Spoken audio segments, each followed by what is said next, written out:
remains for me to introduce the Rt Revd Christopher Lowson, Bishop of Lincoln.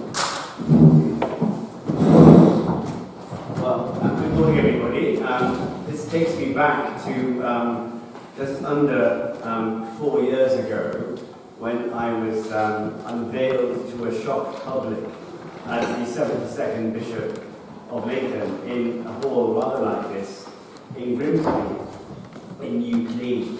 And the person who introduced me, whom I won't name, wasn't as economical with his introduction as Michelle was, and I stood in a little cupboard at the side whilst he talked for 20 minutes about the process of appointing the new bishop and his role in that process. And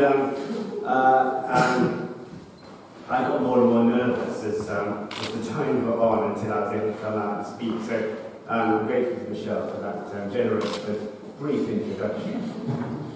Social justice can be a controversial and politicised subject.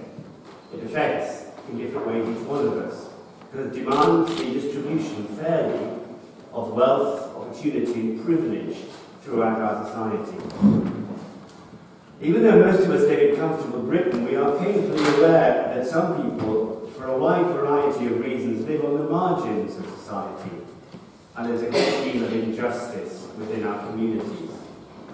And defining the concept of poverty is not always simple. People may be poor in economic terms, but also deprived in other ways, in terms of opportunities, of education, healthcare, employment, companionship, and ambition. They might pay proportionately more for everything than richer people do. You can't have your direct debit for your gas with a 10% discount or whatever, because of interest charges, prepayment demands, and restricted choice. And the lack of ambition and hope and the arrival of despair can lead to damaging addictions, to gambling, to drugs, alcohol, and to sex. And addictions often lead to even greater poverty and even homelessness. People may be poor in a variety of ways and find that they depend on others to help them fight the injustice. We live in the Diocese of Lincoln, and we have two great bishops amongst my predecessors. We've got lots of other bishops as well.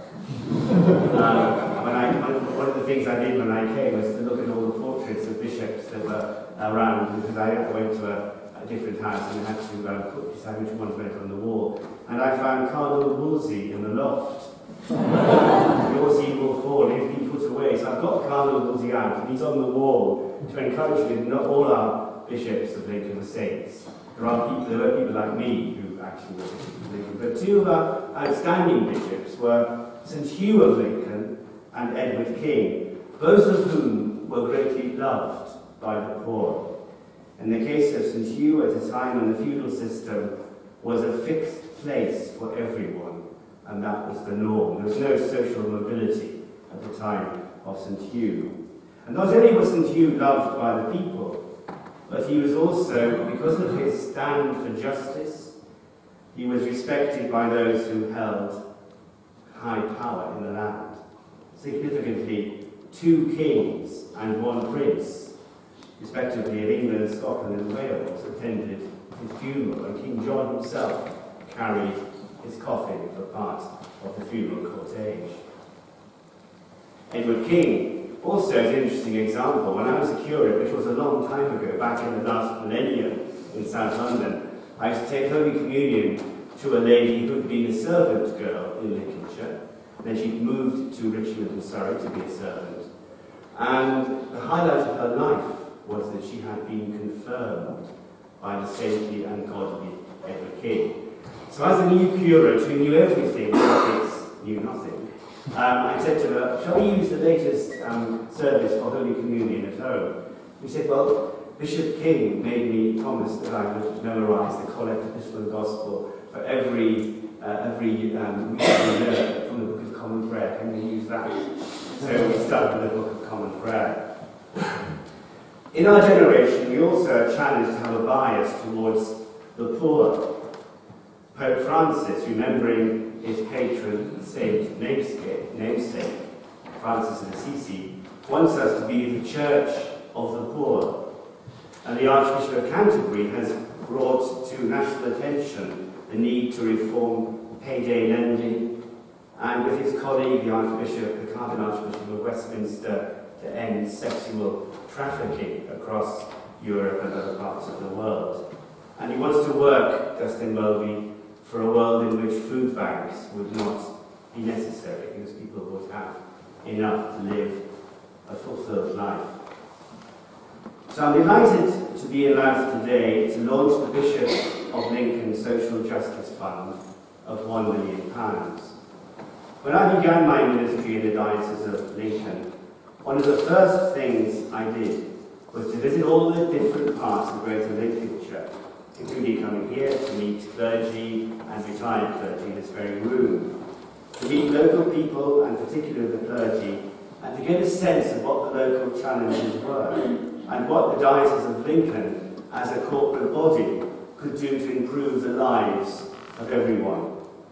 And soon afterwards I challenged the diocese to release some of its assets, some of its historic wealth, provided across the centuries through individual generosity, to be used for the specific purpose of helping local projects to achieve their aims of transforming people's lives. So, we move on today to a new step. In partnership with Lincolnshire Community Foundation, this fund of £1 million has been established to provide grants between £5,000 and £25,000 to local projects in Greater Lincolnshire. It seems a lot of money to me, £1 million, and occasionally I buy a lottery ticket and think, how would I spend £1 million? But in the great scheme of these sorts of things, £1 million is not a lot of money. The average person in work in the United Kingdom will earn at least as much £1 million in their working lifetime. It costs about £1 million to fund a vicar for 20 years in ministry in the Church of England. And we live in a society of abundance and technology where clever advertising insists there's plenty in which we could spend our money on, whether we need it or not. But £1 million can be put to good use, and it's great to have Ian and Sue here to help us with their expertise in these areas, to kick-start support for local projects which can attract other sources of funding to sustain and develop them. Here in Louth, there's the Be a Friend project, an excellent example of what can be achieved with an injection of cash. Started by a parish worker who saw the need, Be a Friend puts a community of volunteer befrienders in touch with lonely and socially isolated people with referrals from GPs, social services, friends and families.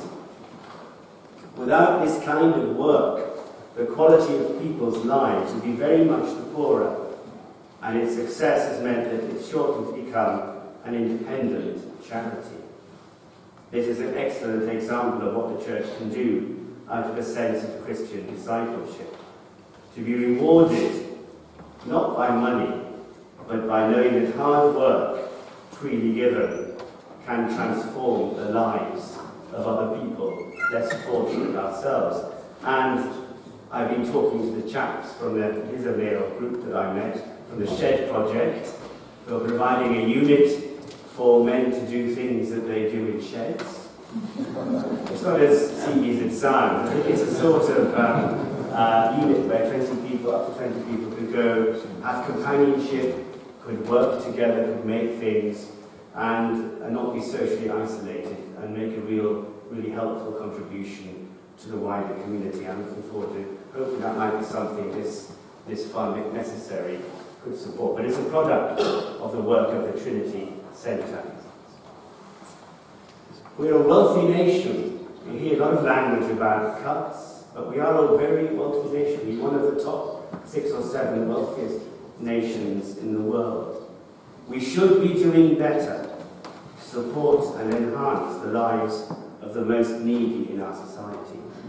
And the Diocese of Lincoln is a diocese with inherited resources which should not be spent merely on looking after ourselves, merely looking after church people and church buildings, but shared with the wider community as part of sharing the love of God with those around us.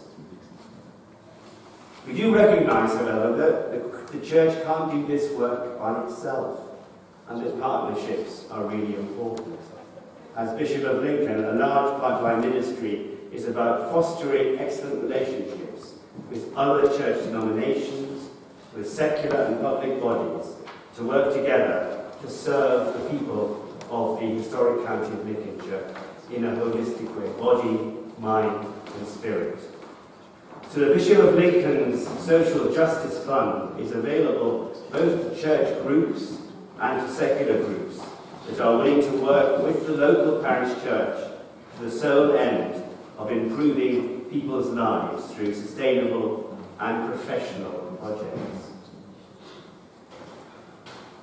It was, in a sense, a dream that I had, and I'm very pleased that that dream, almost 4 years into my ministry, is now beginning to come to fruition. And I'm very pleased to launch today the Bishop of Lincoln's Social Justice Fund.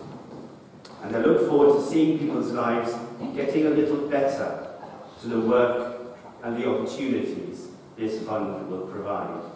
And who knows, other people's dreams might also come true through the distribution of this fund in the years to come. I don't have a cake to cut or a thing to cut, a cord to cut, but I officially launch the Bishop of Lincoln's Social Justice Fund. Thank you very much.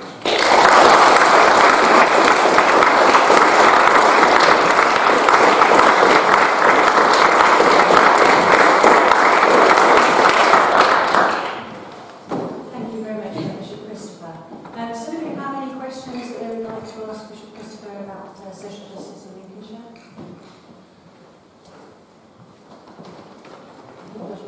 Yeah, good. I think that if people, journalists or others, want to talk to me one-to-one, I'll be available now for little conversations, interviews and so forth. But thank you very much for coming. It's a really important initiative, and I hope that those of you in the media will give it the attention it deserves and will continue to monitor the progress of it over the years to come. Thank you very much.